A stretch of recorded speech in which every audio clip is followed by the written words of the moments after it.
Kementerian Lingkungan Hidup dan Kehutanan memiliki begitu banyak program untuk memastikan kelanjutan lingkungan hidup atau sumber daya alam Indonesia hingga masa depan nanti. Oleh karena itu, tantangan utama yang harus diatasi oleh Sekretariat Jenderal di awal adalah bagaimana prinsip Undang-Undang Dasar 1945 harus diterapkan dalam segala kegiatan kami. Didukung dengan banyak unit kerja dan tentunya sumber daya manusia yang luas tersebar di seluruh pelosok Indonesia, maka KLHK perlu memastikan kelancaran segala kegiatan dengan seksama bersama Sekretariat Jenderal. Setiap birokrat pun kemudian harus paham betul mengenai yurisdiksi berbagai undang-undang untuk menyelesaikan tiap permasalahan di lapangan dengan pendekatan kebijakan dan regulasi, sehingga semua mendapatkan solusi yang sama dan tentunya adil. Maka kami semua pun bisa meningkatkan kinerja dengan baik sesuai tujuan utama reformasi birokrasi. Sebagaimana arahan Presiden Joko Widodo mendorong birokrasi berdampak, birokrasi bukan sekedar tumpukan kertas, serta birokrasi lincah dan cepat. Untuk mewujudkannya, RB KLHK fokus pada pengentasan kemiskinan, peningkatan investasi, digitalisasi pemerintahan atau SPBE, serta belanja produk dalam negeri.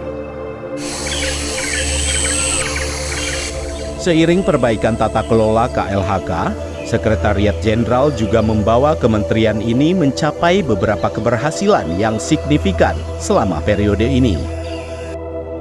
Beberapa keberhasilan ini adalah contoh nyata hasil reformasi birokrasi berdampak. Pada tahun 2015, nilai reformasi birokrasi KLHK masih di angka 61,80 dalam kategori B karena aksi korektif masih berjalan di seluruh unit kerja. Namun di tahun 2023 nilainya naik ke 80,93 dalam kategori A. Inilah hasil reformasi birokrasi yang ketat dijalankan selama ini.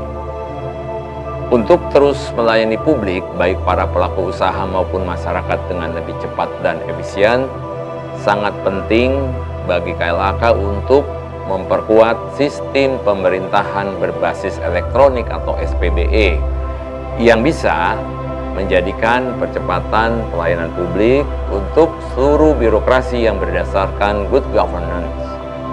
Di awal, KLHK memiliki sekitar 347 aplikasi yang akhirnya berhasil dirampingkan dan disederhanakan proses bisnisnya menuju satu aplikasi yang lebih terintegrasi dan mudah diakses, baik secara internal maupun eksternal.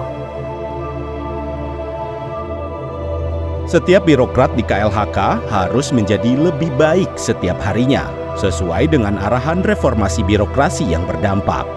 Hal ini harus terus dilakukan, karena sumber daya manusia yang kuat akan bisa terus membuat sumber daya alam menjadi lebih baik.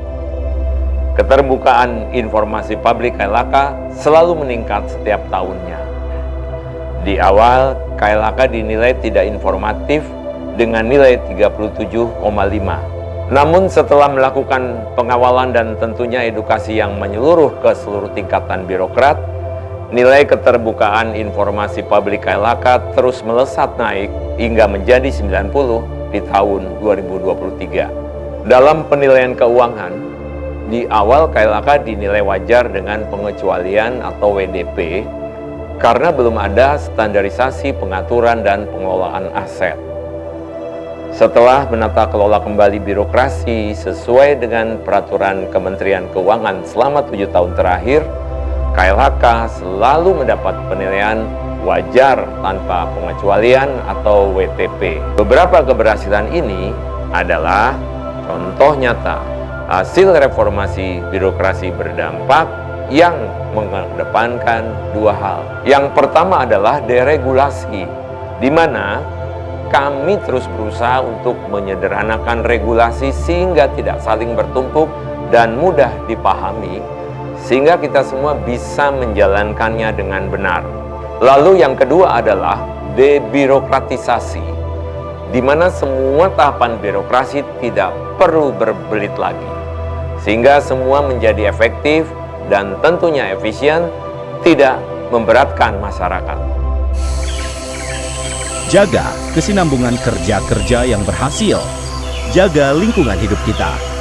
Jaga masa depan Indonesia. Jaya senantiasa, Nusantara tercinta.